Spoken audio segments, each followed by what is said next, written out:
Hello, and welcome to the Innovative Mindset Podcast. My name is Isolde Trachtenberg. I'm your host, and I am happy that you are here.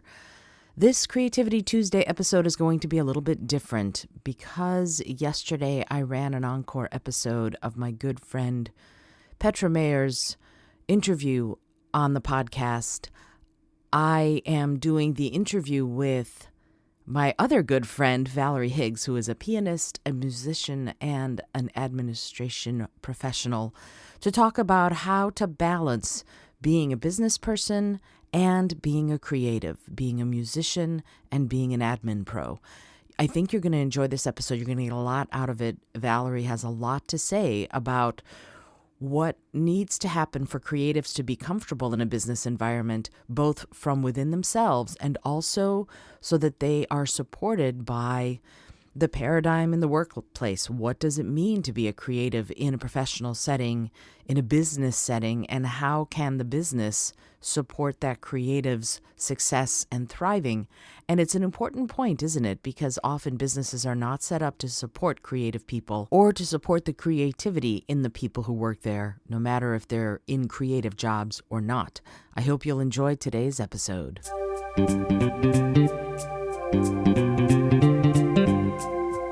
Hello and welcome to the Innovative Mindset Podcast. I'm your host, Isolde Trachtenberg. On the show, I interview peak performing innovators in the creative, social impact, and earth conservation spaces who are working to change the world. This episode is brought to you by Brain FM. Brain FM combines the best of music and neuroscience to help you relax, focus, meditate, and even sleep. I love it and have been using it to write, create, and do some of my deepest work. Because you're a listener of the show, you can get a free trial. Head over to brain.fm/innovative mindset to check it out. If you decide to subscribe, you can get 20% off with the coupon code Innovative Mindset, all one word. And now, let's get to the show.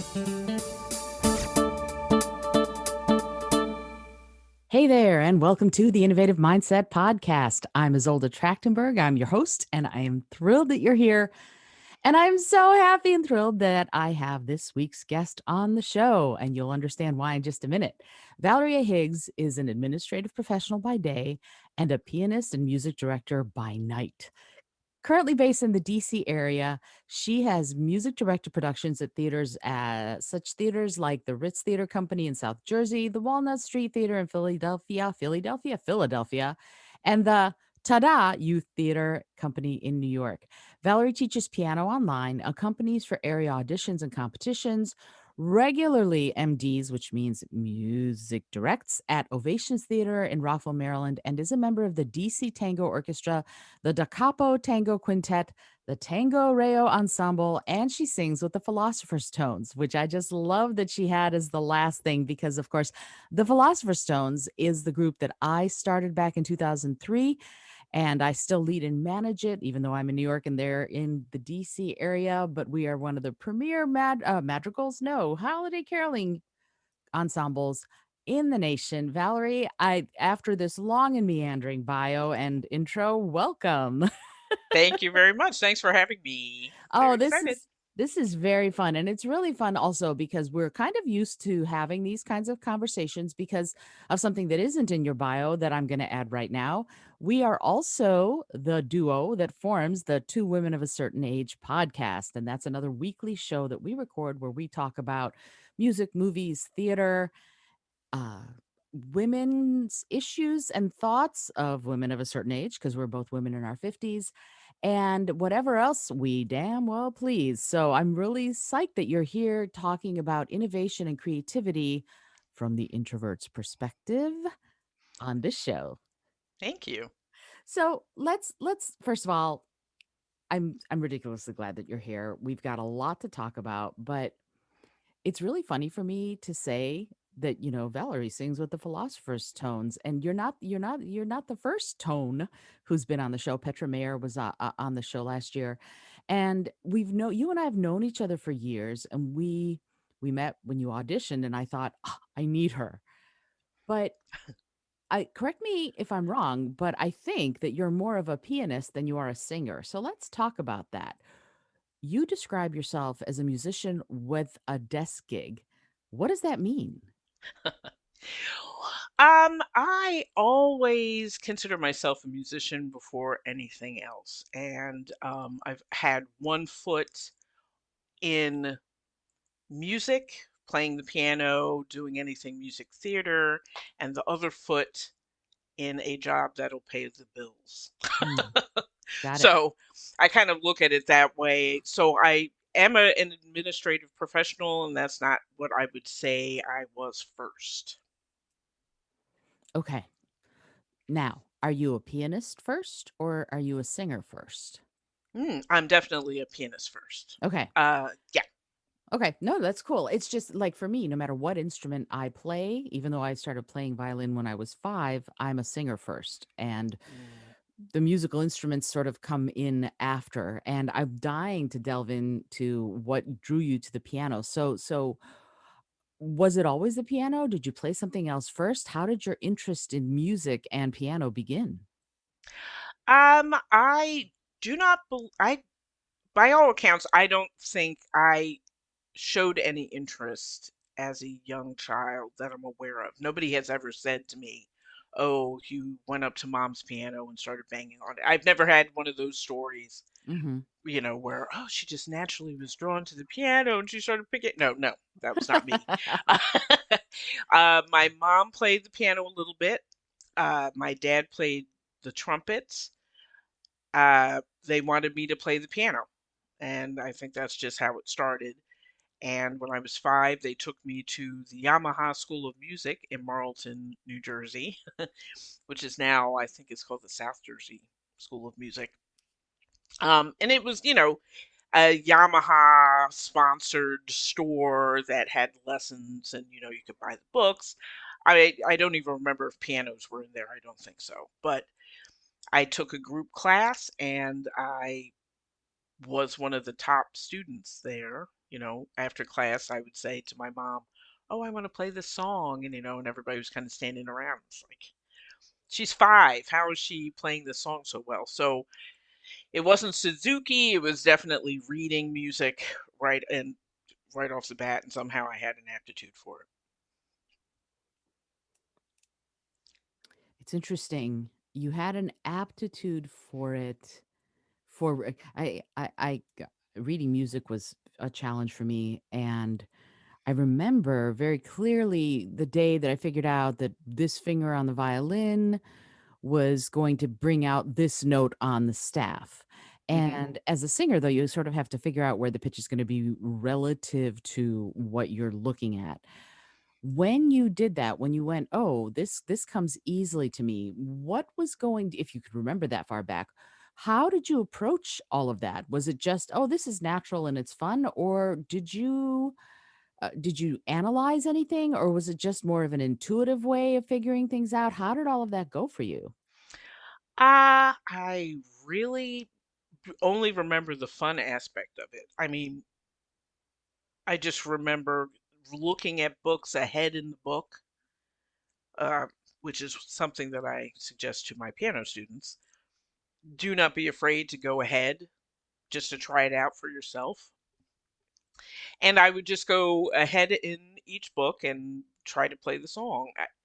I don't even think it was I don't feel like it was a conscious thing. I only remember a few things from when I was a kid. So I do remember specifically sitting there and saying, "Oh, this next song is called blah blah blah. Let me try it," and just trying it. So I think some people just kind of noticed that I was picking it up and got a little excited about it. I don't even know if I was a prodigy. Uh, those words were never used either. So it was just fun for me for a while. I love that. I love that. I mean, my history with playing the violin is very different. I was required to play the violin. It was not a there was Mm. nothing fun about it to me. And in fact, I remember not I would never have chosen the violin for myself. However, I do also remember thinking about the sort of the math of it, that everything is broken down. You can break down a quarter note is, one note to a beat, a whole note is four beats, et cetera, et cetera. Do you consider yourself someone who's looks at music in that way, as in, let's break it down mathematically, or is it more you're in the flow and you don't even have to tap your foot to the rhythm? I'm more in the flow. Um, Math, not so good. Aha. um, you know, I can kind of do it now. I mean, complicated things. Algebra, geometry was not my strong suit. But in speaking with you about it, I realized I remember my father used to play his records, his jazz records, um, and I would sit on his knee and he would bounce his knee in time to the rhythm. Mm. So I mean, it would be kind of cool to say, "Oh, that's where I get my rhythm from." But you know, and so maybe somewhere I kind of felt it. I kind of feel it now. Of course, you have to practice to keep it up, but my rhythm is pretty good. Well, I think your rhythm is amazing, especially since you are more than able to keep up with what rhythmic nonsense I make when we perform. Uh, if you're listening to this, you have to understand that Valerie and I are in the Tones Together. We do the Two Women of a Certain Age podcast together, and every once in a while, we also play music together, just the two of us, Hmm. me on guitar or fiddle and voice, and Valerie, of course, on the piano, being amazing. And when I play, I'm all over the place rhythmically. I will do things to the speed of the piece in the middle that will make your head spin. And Valerie, you are amazing at not only keeping up with it but staying in the pocket. And it's interesting to me when you're talking about your dad and jazz, the jazz, so much about jazz is being in the pocket, is being Hmm. attuned to, intuitively attuned to whoever you're playing with. And so when you're doing this, when you're playing tango, for example, and I'm not going to say that everybody else is rhythmically challenged like I am. I can't say that. But how does that work for you when you're in an orchestra and you're playing something that isn't as regimented, for example, as classical music? How do you make that happen as a musician? Well, fortunately, I was trained classically, so woohoo for me. So we did, cover all the basics. Once I left Yamaha, I studied with another teacher privately. We finished the books. Then we moved on to John Thompson's Red Book. Anybody who is about my age probably knows the John Thompson Red Book. It's my favorite book. And they kind of got into, like little kid exercises, but they also did snippets of classical pieces. Uh-huh. So you had some Handel. Didn't really, I don't remember Bach, but I remember, little Beethoven and little Mozart, that kind of easy, I mean, not complicated Mhm. stuff by them. And so they would just kind of slip it in because John Thompson, I don't know when that book was copywritten. It must have been in the 30s. And when you look at it, you're like, yeah, this is old. Some things in there you're like, ooh, maybe you should take that out. But Aha. basically, the goal for a child at my age, born in 1967, uh, at around that time, was to be a concert pianist. Like, I didn't play Billy Joel, though I would have loved to, or Elton John, which I would have loved to. That wasn't part of the lesson. Mm. So kids now, they learn the classics. They learn the classics sometimes, but they also have fun. And when I'm teaching, I definitely like to have that element in there so they have a goal. They learn the technique, then they have some fun. Because when I was growing up, there was no fun. Ah, I So see. I ended up resenting it. But I think partially because my mom loved classical music. That was great for her. My dad loved jazz. And because of that combination of hearing one or the other while growing up, it just kind of fused in my head. I've been told that I can switch gears easily. So if I'm playing a jazzier piece, I could play it. But if it's time to play a classical, I could play it. Where some people can't do that. It's one or the other. Now I can't improvise, so don't. I'm not gonna lie about that. But I could, kind of play the chords and comp underneath, and play for your wedding reception, cocktail hour, that kind of stuff. Some jazz standard stuff like that. So yeah, I think between those two things, that's what made me able to switch like that. It's so fascinating. I love that you said that. I wrote a book all about that. Actually, my first fiction book was all about a classical musician Yes. whose main goal and main sort of mission was to learn how to improvise because it's something she'd never done. And there's something about the structure of music like that, when it's classical music and it doesn't call for, in fact, you cannot improvise classical music in that way, Hmm. that there is that it's almost, even if it's technically difficult and challenging, in some ways it's less challenging because you can sit in the comfort knowing that you are going to do what's written on the page. Hmm. Do you feel like that ever? Is that something that is that structure that is a comfort to you somehow? What about that structure is it makes things easier for you?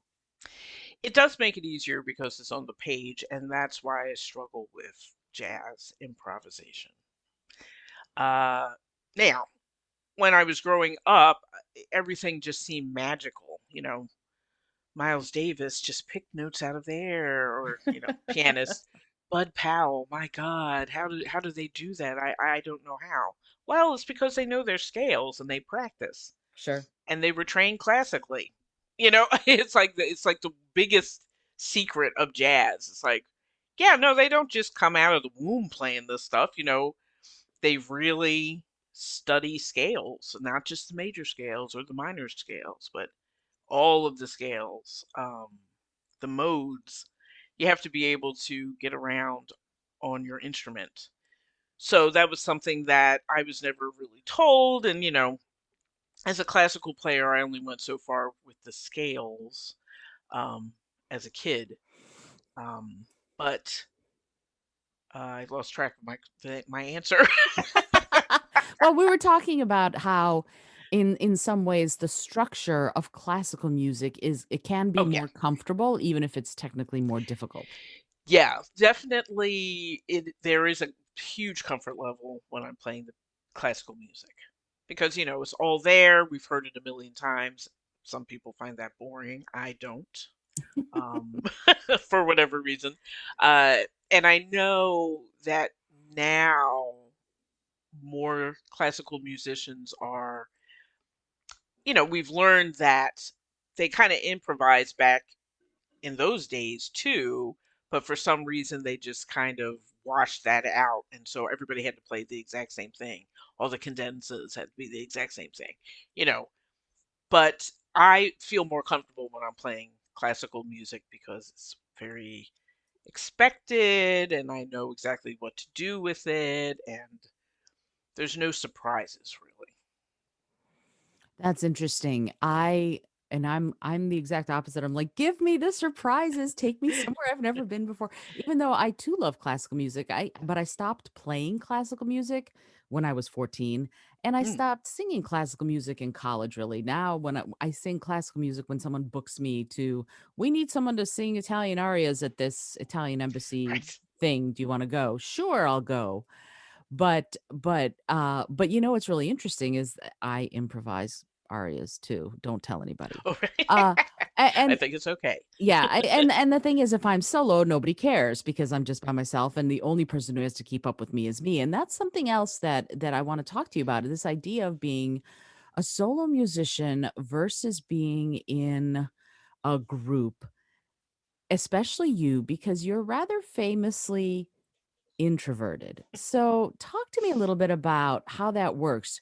You perform solo when you get booked to do that. Hmm. You perform in groups like the Tones and with the Tango Orchestra and places like that. And yet, you're a big time introvert. Can you talk a little bit about how you work that, how you reconcile being an introvert and being someone who's a performer?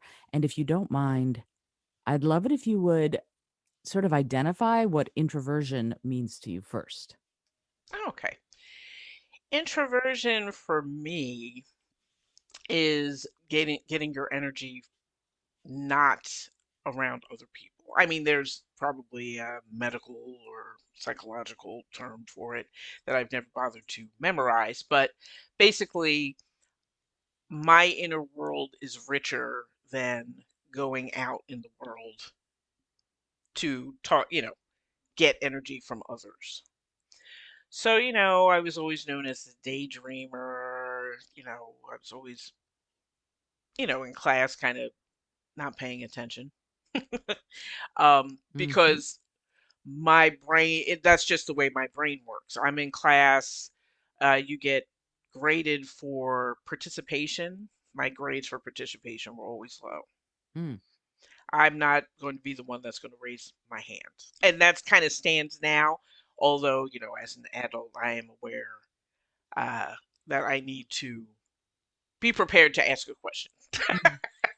Whereas when I was a kid, that was not, I didn't have the need to do that. Um, so I get more energy when I'm home. I'm more motivated. I do more things. If I'm living by myself, my house is a lot cleaner because it's like my energy is being zapped by somebody else. And I have a partner, and because of this pandemic, he does not zap my energy now. Hmm. But that's because I'm never out in the world. So, you walk out the door, you have to deal with your commute, you have to deal with people on the metro, and by the time you're at work, you're exhausted. Mm. Like I'm already done by the time I get to the office. Yikes. Yeah. So then you're at the office and people coming in, good morning, good morning, good morning, good morning, good morning. And then, I'm gonna lay on the floor by the time that's over. Oh my.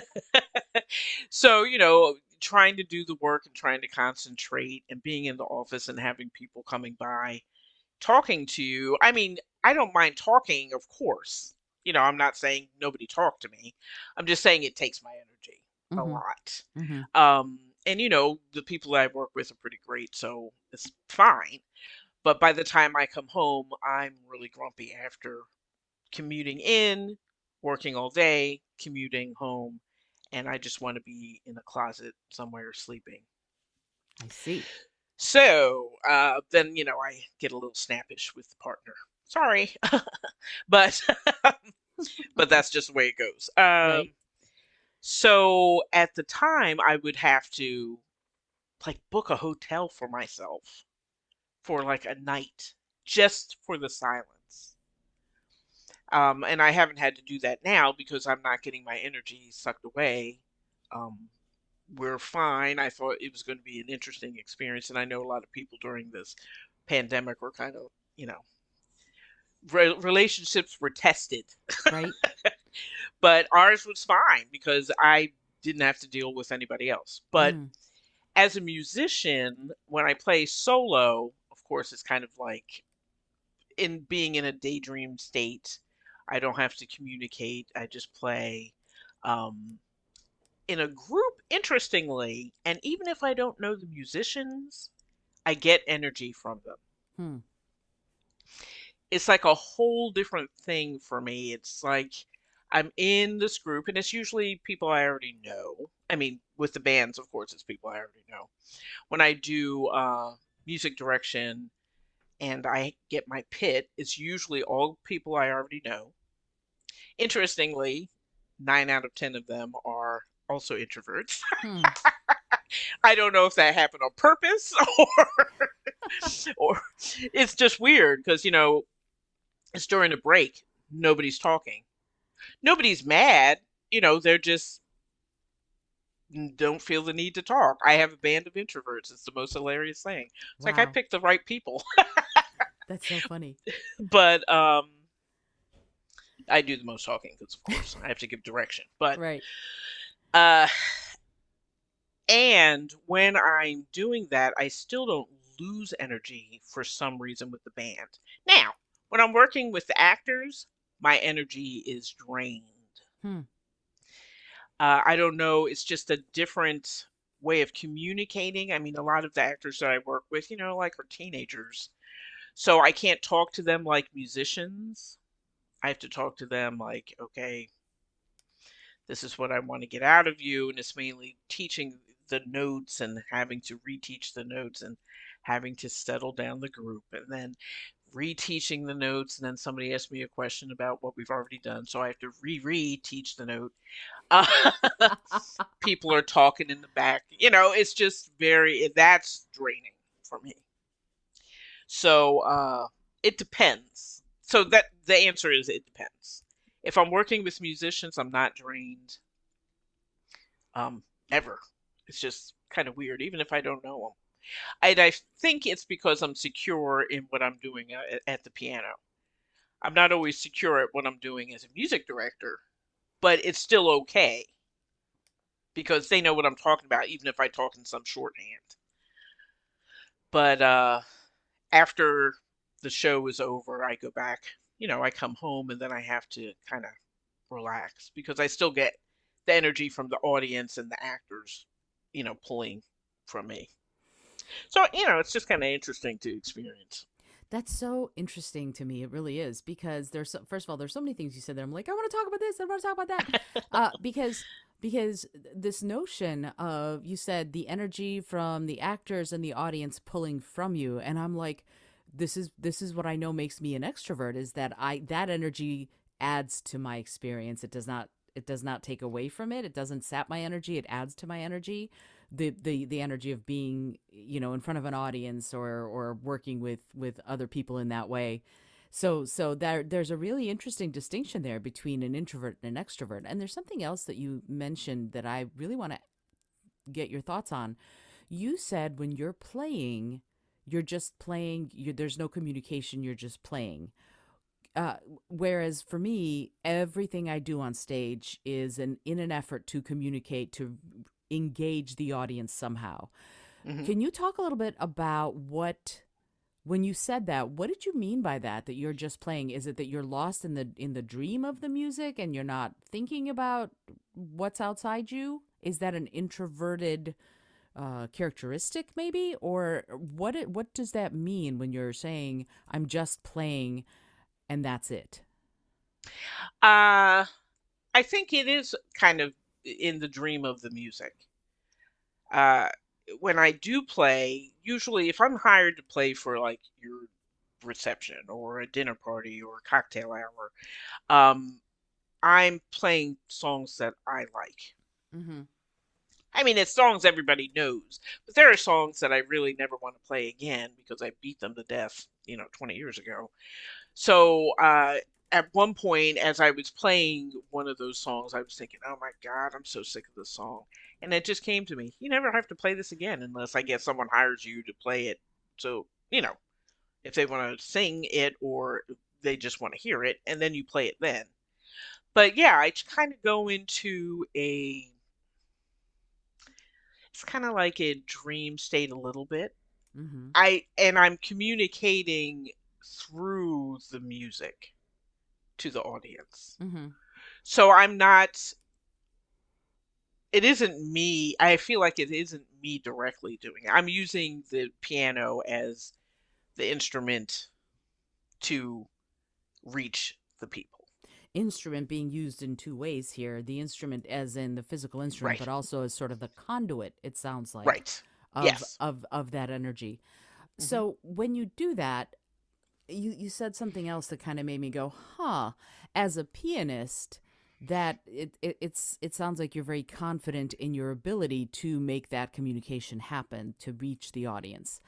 Hmm. You said that you're not always confident as a music director. Can you talk a little bit about what role confidence plays in your ability to perform and also in your ability and sometimes perhaps your challenges as a music director?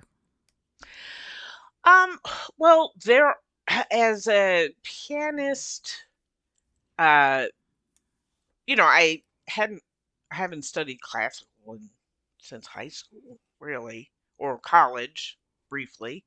And it's more of a I am aware that I can play the piano very well.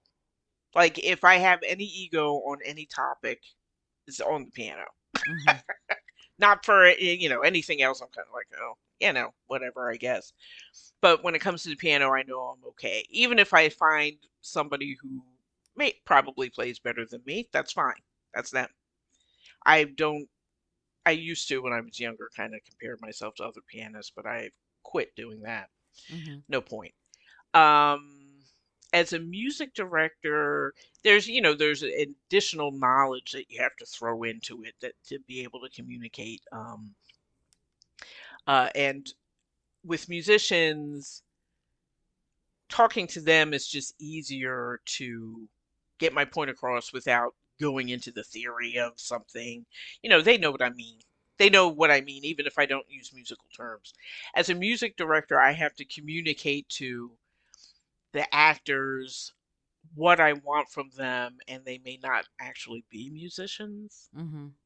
So I have to kind of edit or um uh what's the word I'm looking for?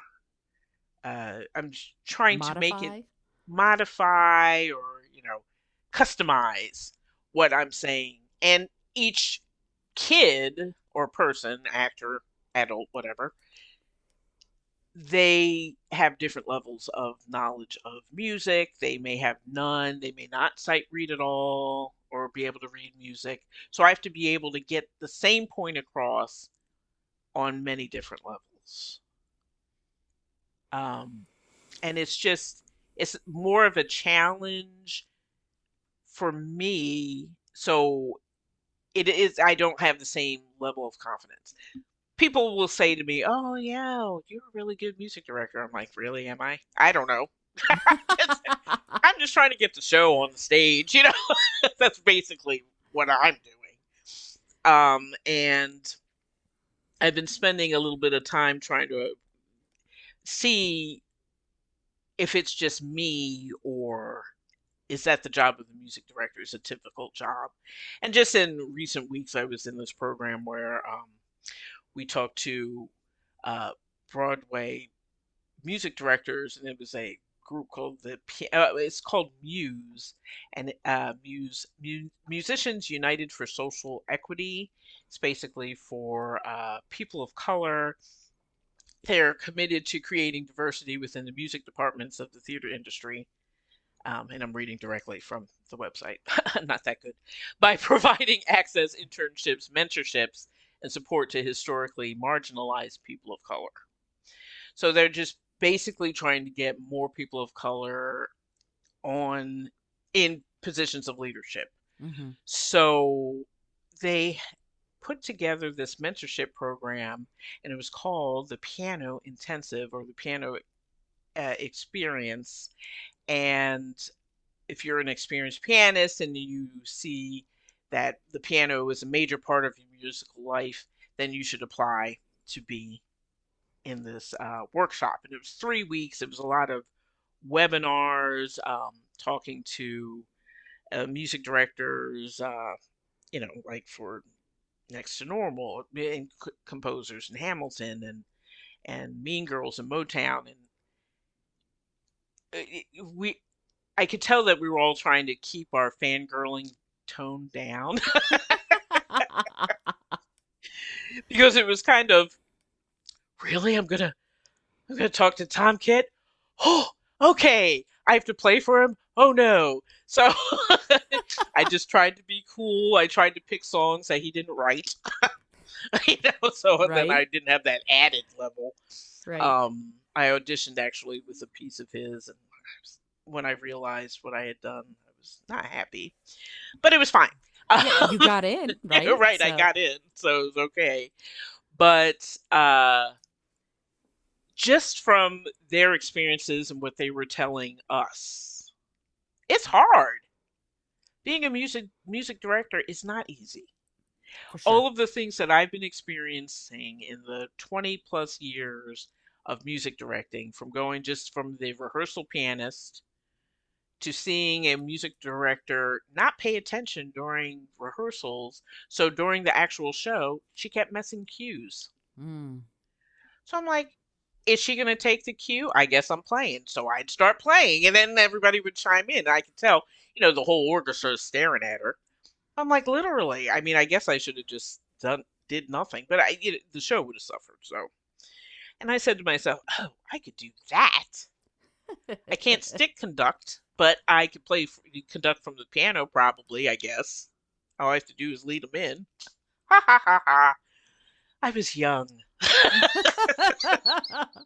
And a little naive, I think. Oh, big time. Because even now, at this age, I'm like, man, this is rough. I mean, I didn't take into account everything. I mean, she wasn't the vocal director. She just came in to conduct the pits. Hmm.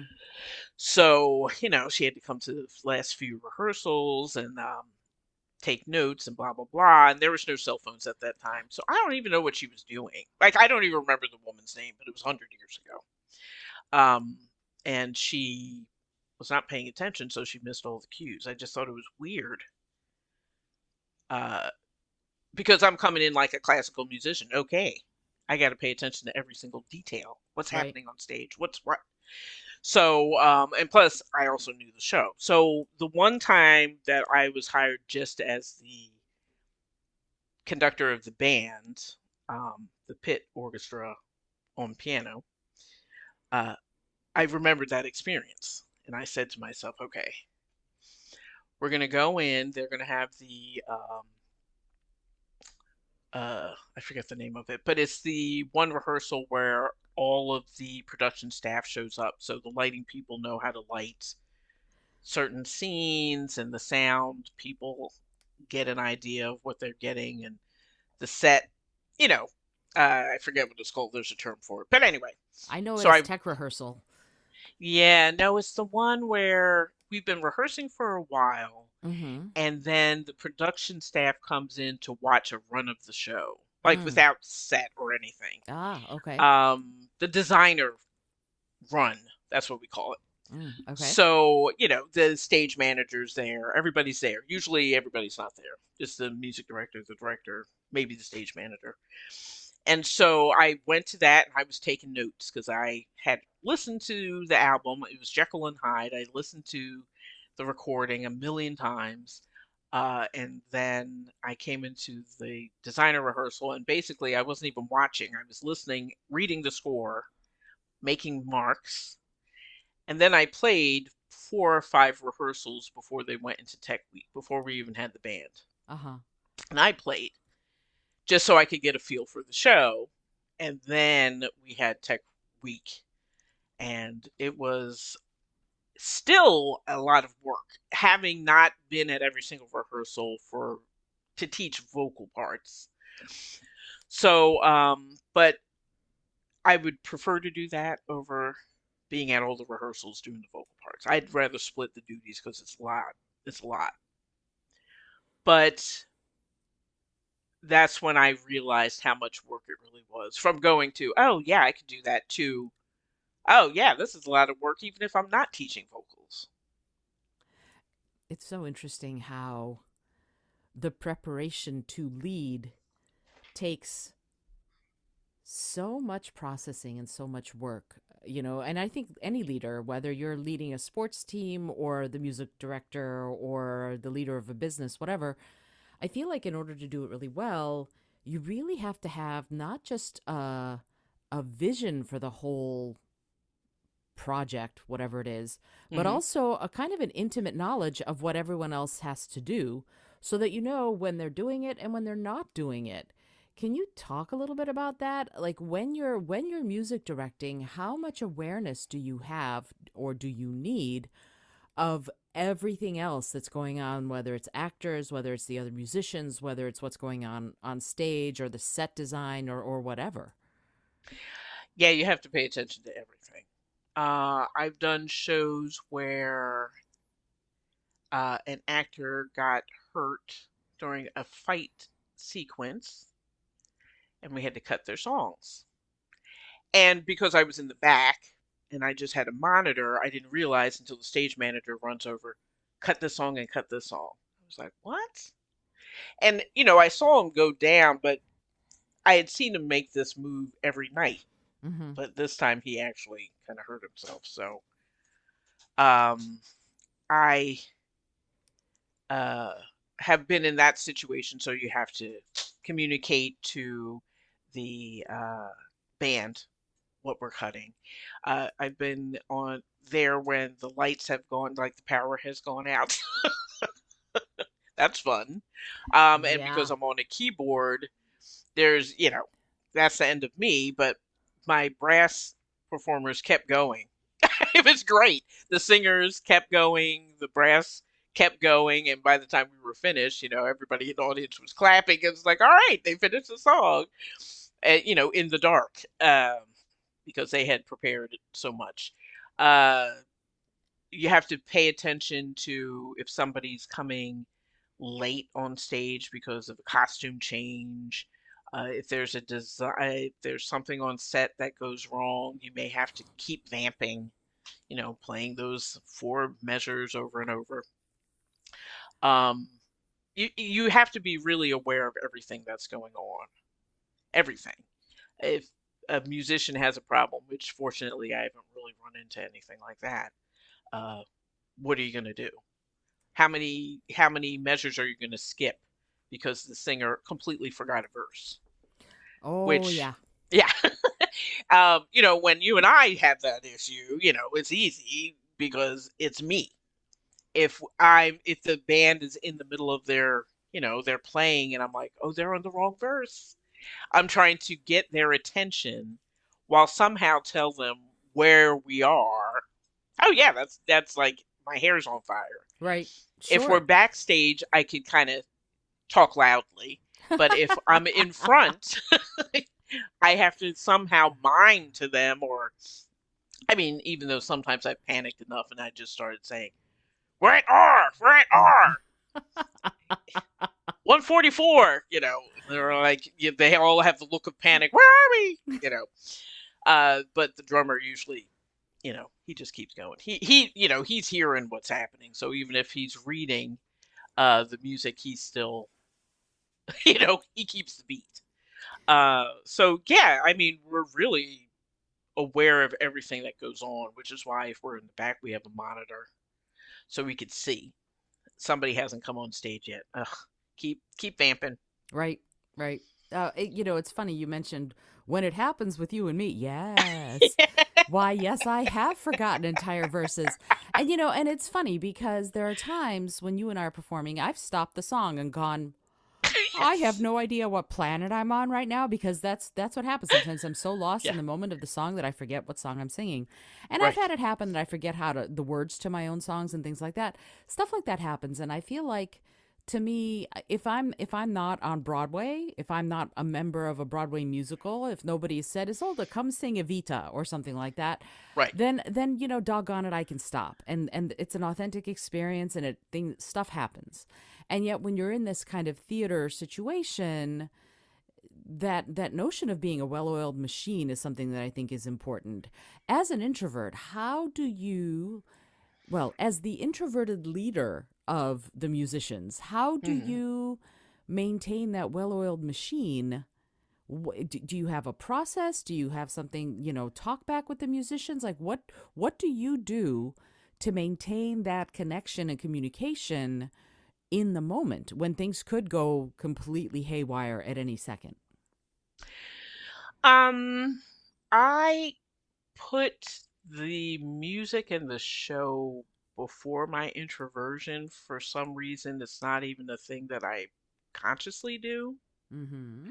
It's like I need to get the job done and done well, and everybody has to be on the same page. And that's the most important thing. So when I am, as a matter of fact, my guitarist, this is a good question. My guitarist, Rick, is an introvert. Like if you met him, I've known him for almost 15 years. I've made him maybe heard him speak 10 times. Mm-hmm. You know, like we'll have conversations, but is very he does not just talk to be talking ever, ever. If we're at a show, I probably, I'll say hi, Rick. He'll say hi, Valerie, and that's it. and then the rehearsal's over, the show's over. Okay, good night. That's how much I talk to him. I mean, we're friends. I went to his wedding. It was great. But he used to be the drill sergeant in the service. I think he was Mm-hmm. in the army. Mm-hmm. So when we were at the wedding and he did this big speech, and I joked with him, I think that's the most I've ever heard you say in one sitting. And he laughed. And he said, "Yeah, when I was a sergeant, it was a different story." Right. So I feel like the job overrides the introversion. So for me, yeah, I'm very, what do you do? I'm not mean about it, but I'll look at you like, huh? You know, No, I don't uh, see you as mean. No. right, right. But somebody like I don't even think that I'm any way except trying to get the job done. But my partner told me that my drummer Jim said to him, uh, "Yeah, she's tough," because I'll be getting angry in the moment because it's like, what is happening? Right. Or I'm trying to get this tempo up, or and the people behind me really probably can't see it, but I'm just giving the look like, what that, you know, we Right. gotta pull it. I've even started yelling during the show if we're backstage because it's going too slow. It's a Mm-hmm. dirge. What's happening? Right. Right. Um, so all of my introversion goes out the window when I have music director. I am definitely in charge. Not so, when I'm at the vocal rehearsals, I'm kind of like, you know, I have to do this. I'm not very comfortable with the vocal rehearsals because it's a lot of plunking notes and trying to get people to pay attention and then sing it. And then you have to hear it. And then I'm playing too loud, so I can't even hear them. Are they harmonizing? So then I play too soft. Then they get scared and then they start singing quieter, So it's always a struggle with that. With the Mm-hmm. music, with the musicians, I'm a lot more confident with them. It's like, yeah, we have this relationship. Right. Musical is, once we're in here, we're all in a very heavy relationship, and it has to work. Yeah, it's intense and it's intimate. Yes. It really. I remember. It's funny thinking about this and hearing you talk about you people skipping things. I was doing in high school down in the valley with the great Andrew Lippa. I was Jenny Parsons. He was Brack Weaver. So we were the two leads, and it's an operetta. So you're singing and speaking to the music accompaniment. If you're listening to this and you don't know what an operetta is, Mm. and in the middle of one of our very passionate scenes, he skipped 2 pages of dialogue. We were Oh supposed to have God. 2 pages of dialogue over the music, and then we were supposed to sing our big duet. And uh, I knew the show backwards and forwards, and he skipped the 2 pages of dialogue. He was basically at the sentence where we were going to start singing. And I had to sort of, on the fly in front of the audience, double back and redirect the conversation so that we could redo those 2 pages of dialogue and Oof. then be ready to sing. And so in that moment, I felt like I was the leader of the whole darn thing, even though Right. my hair, like you said, my hair was on fire. And it was this very interesting thing. I was 15 years old. What did I know? But at the same time, I felt like I know that where he is wrong, and his eyes got really big, and he's looking at me like I don't know what I just did. Yeah. And so it was this real moment of I can do this. And I stepped into it because I had no choice, but also because I had a certain amount of confidence because I knew the show so well. And you Hmm. mentioned something about women in leadership roles that you've gotten involved with women having greater leadership roles. I felt very much like the lead, like I said, like the leader of the show in that moment. Even though my choir director, Miss Powell, was the person playing for the show, it felt like no, this was 11th grade, so this would have been Mr. Wolf. Yeah, so it was a man, was the music director, Mr. Larry Wolf, great teacher also.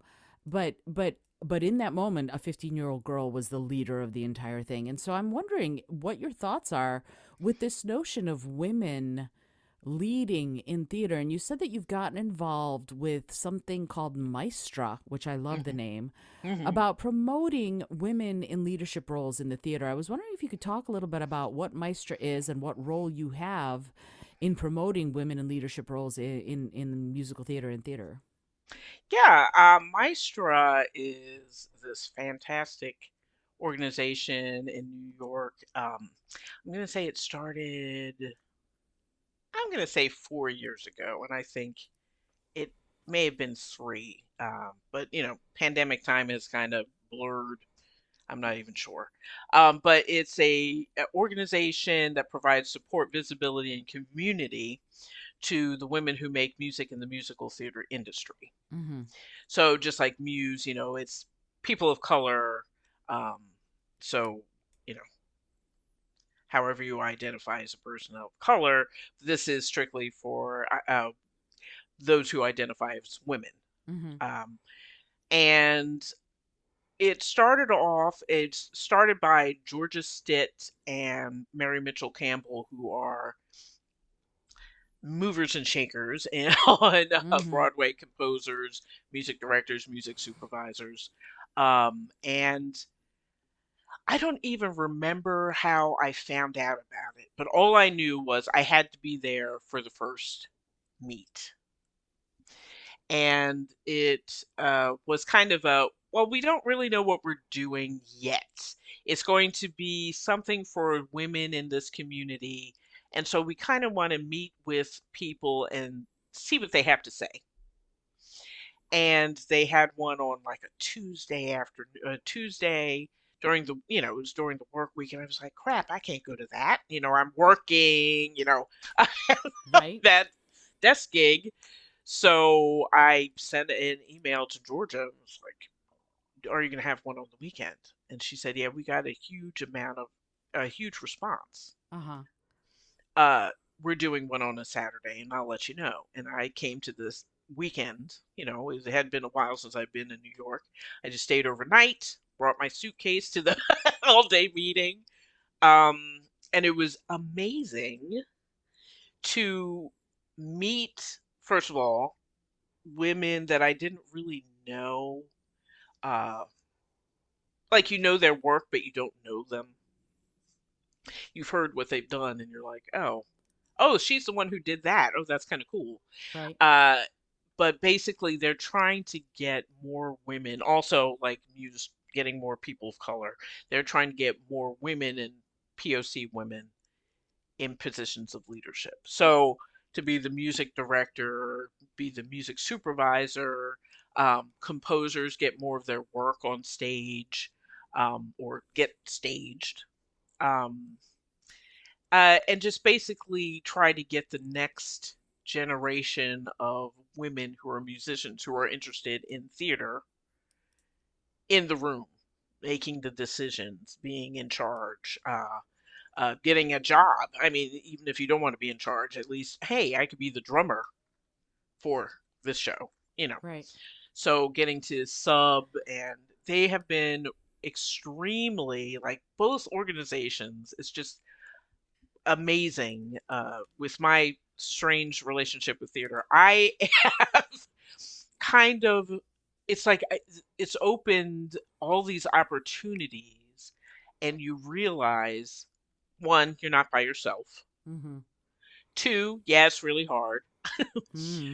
Three, I have a lot of work to do. I have to go back to my theory and start working on my scales and start one of the weaknesses that I have as a classical musician was not transposing music. I should be able to transpose any song anytime.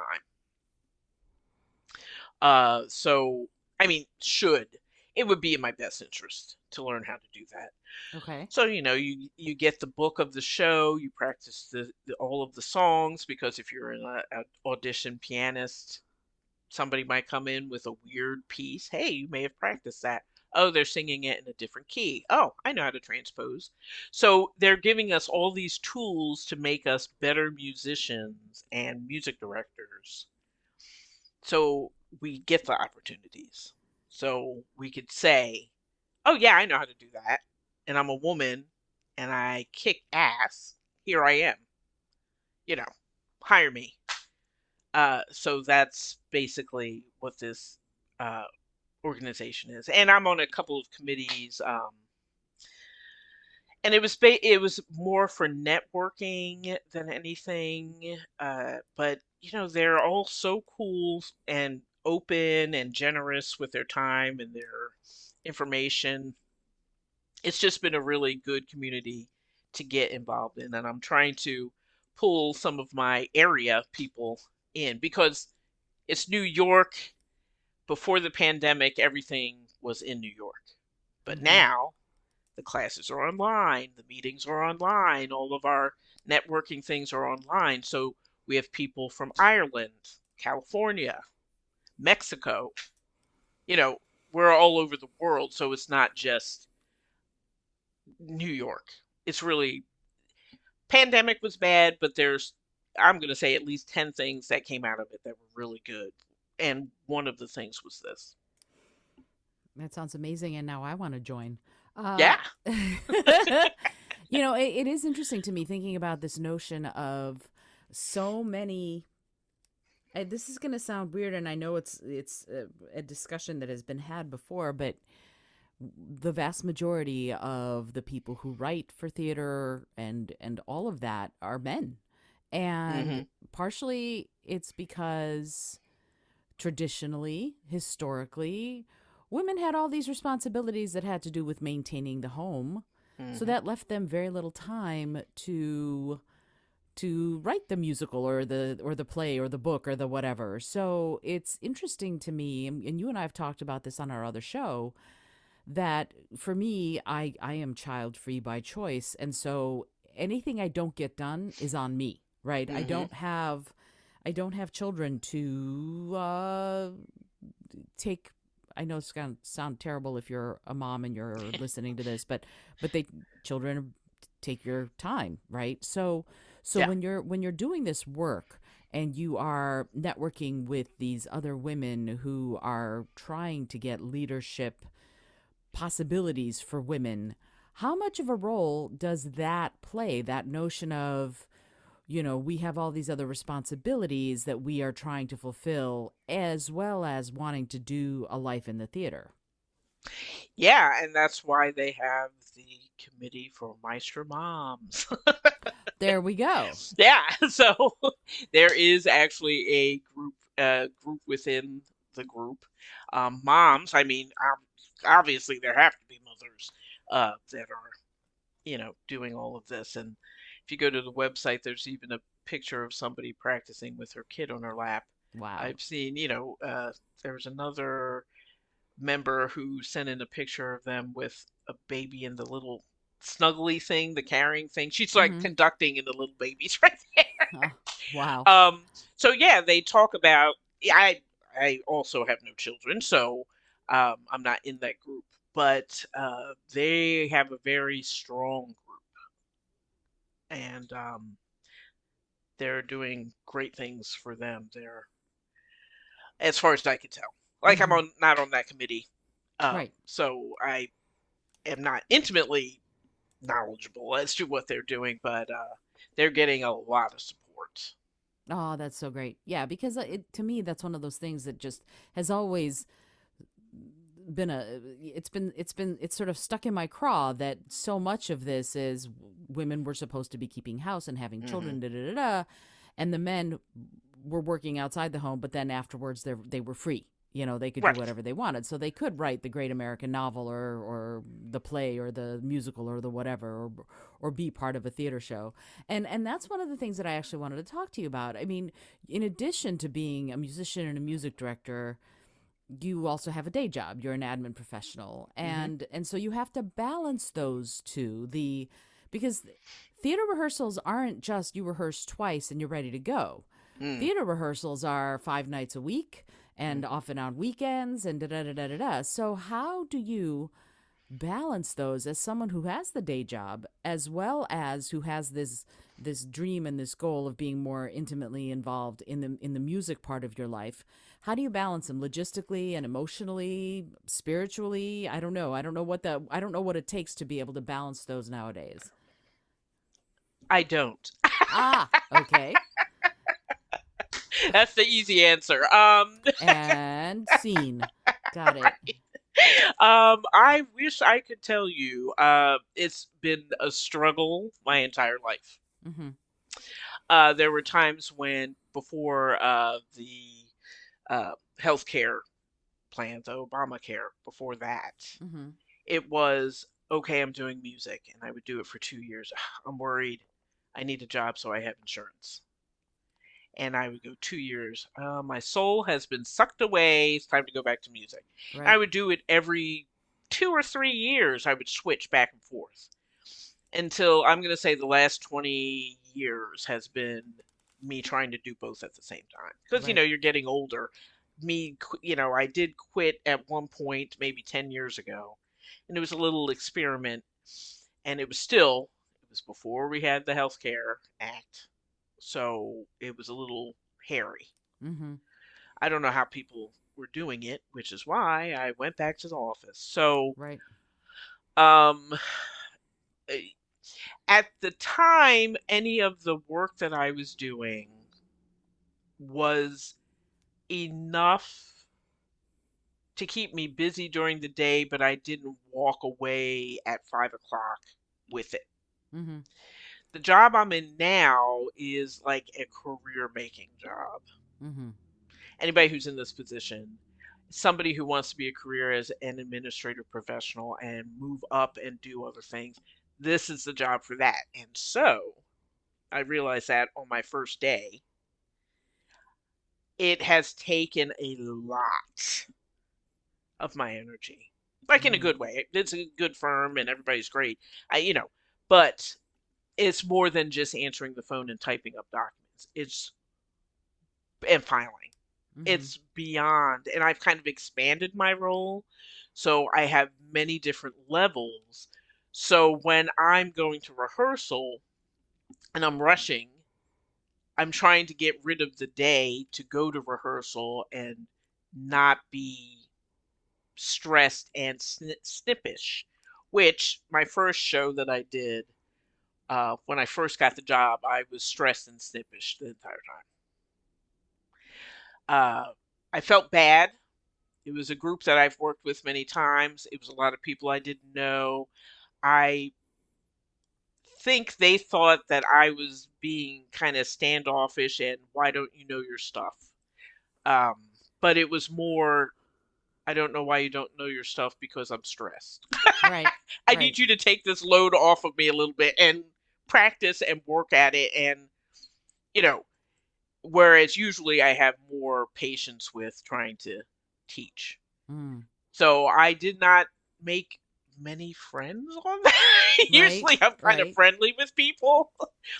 Not that anybody actively hated me, but I feel like people kind of were like, okay, So that's how it's going to be.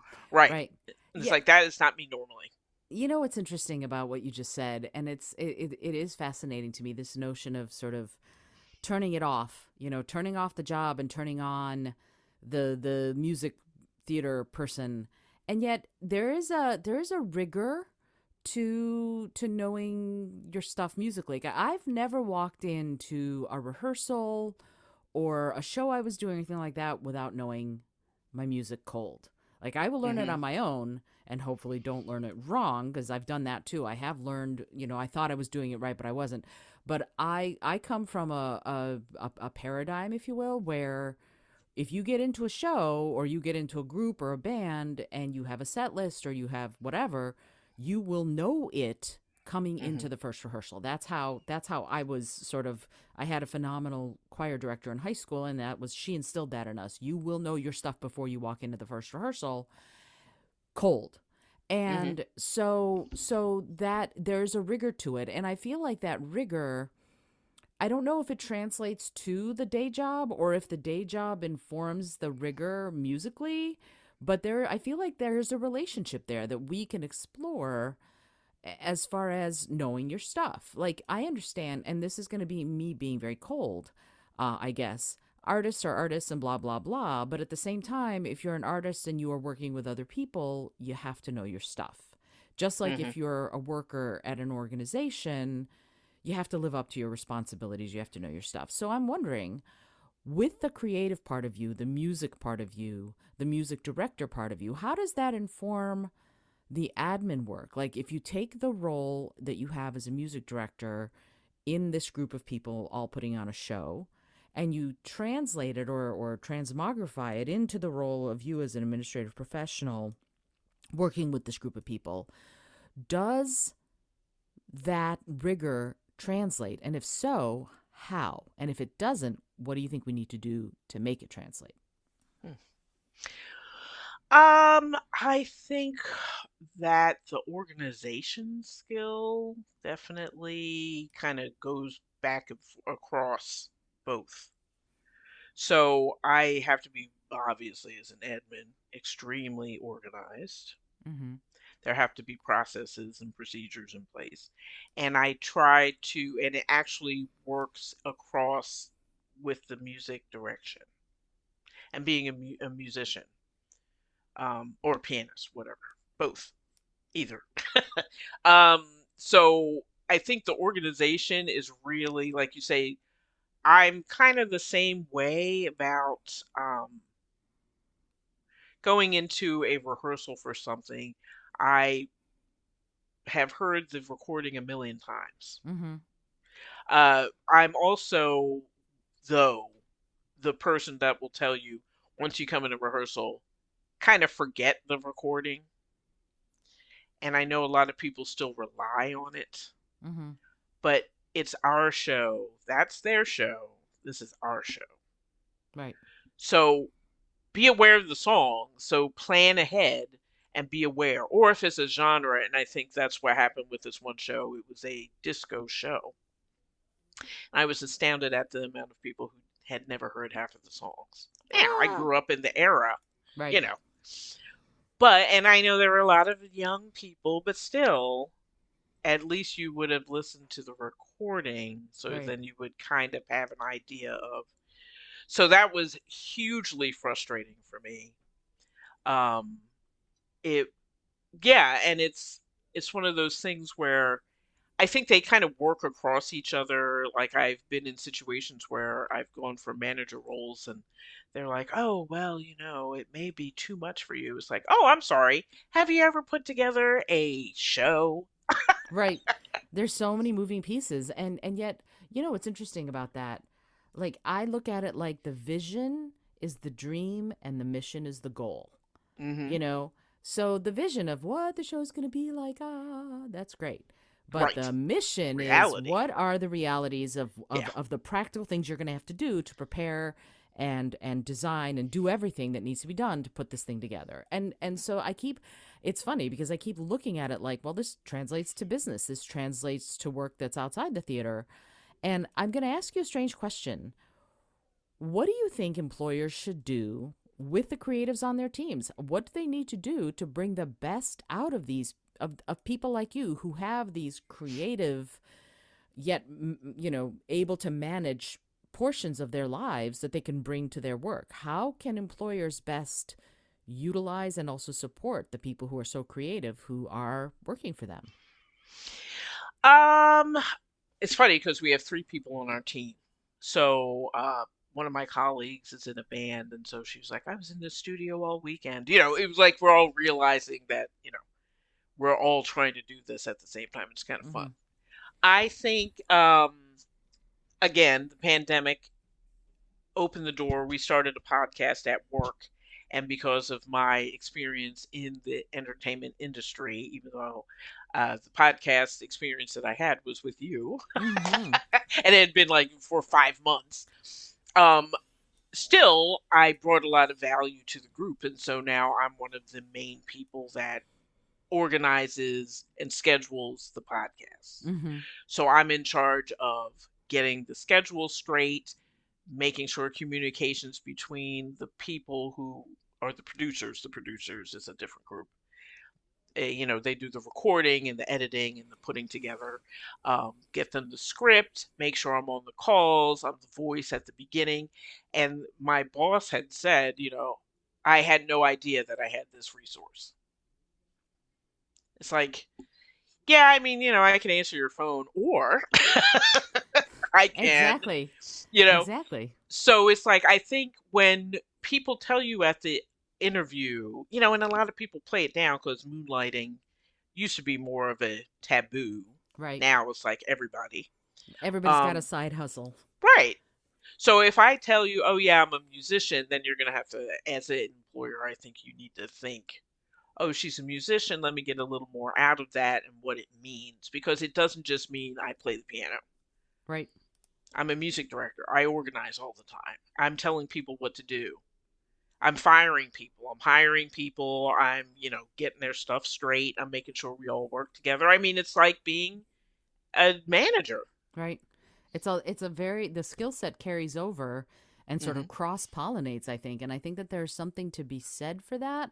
And I Hmm. wonder what now that you are, let's say, now that you're more involved in the podcast, what other ways do you think they could be making, I know this sounds kind of cold, but what other ways could they be making use of you? Um, because I have very limited knowledge of the subjects, the firm is um, labor employment firm. Mm-hmm. So we deal with the OFCCP and the EEOC and the Department of Labor, blah, blah, blah.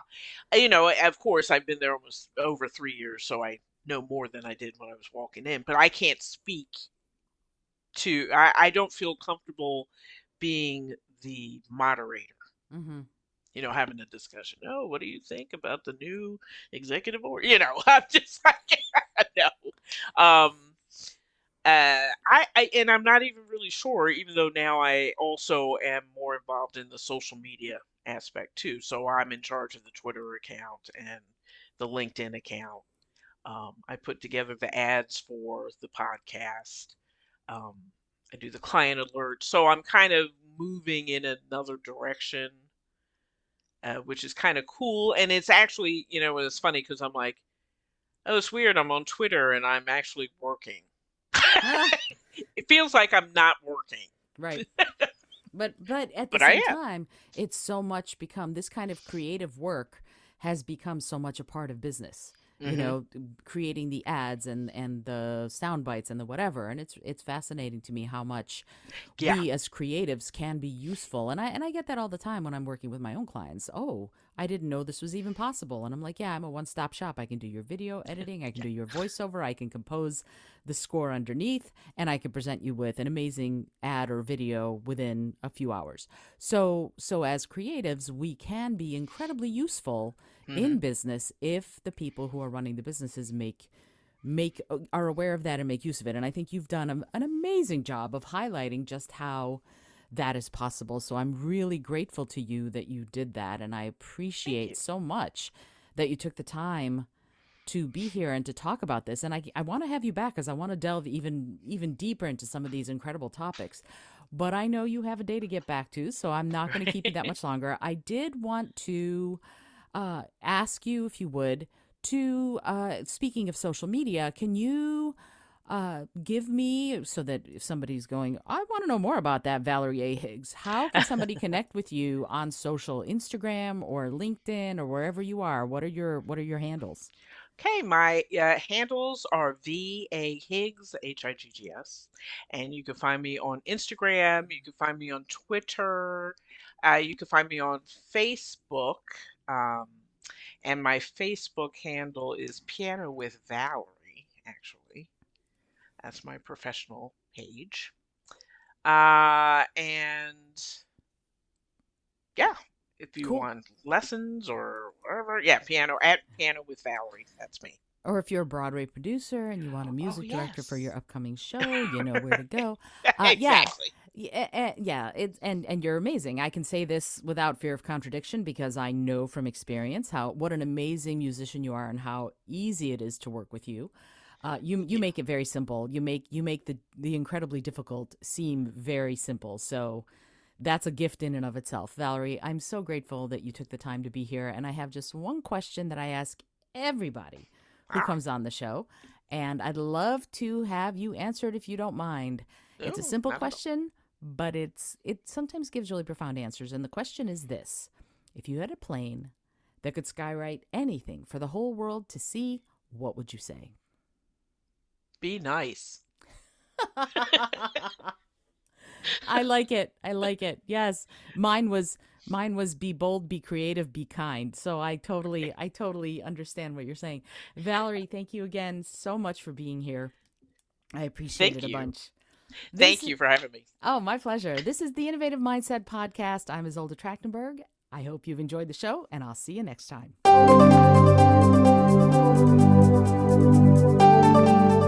Thanks so much for joining me today. I really appreciate you being here. Please subscribe to the podcast if you're new. And if you like what you're hearing, please review it and rate it and let other people know. And if you'd like to be a sponsor of the show, I'd love to meet you on patreon.com/innovative mindset. I also have lots of exclusive goodies to share just with the show's supporters there. Today's episode was produced by Isolde Trachtenberg and is copyright 2021. As always, please remember this is for educational and entertainment purposes only. Past performance does not guarantee future results, although we can always hope.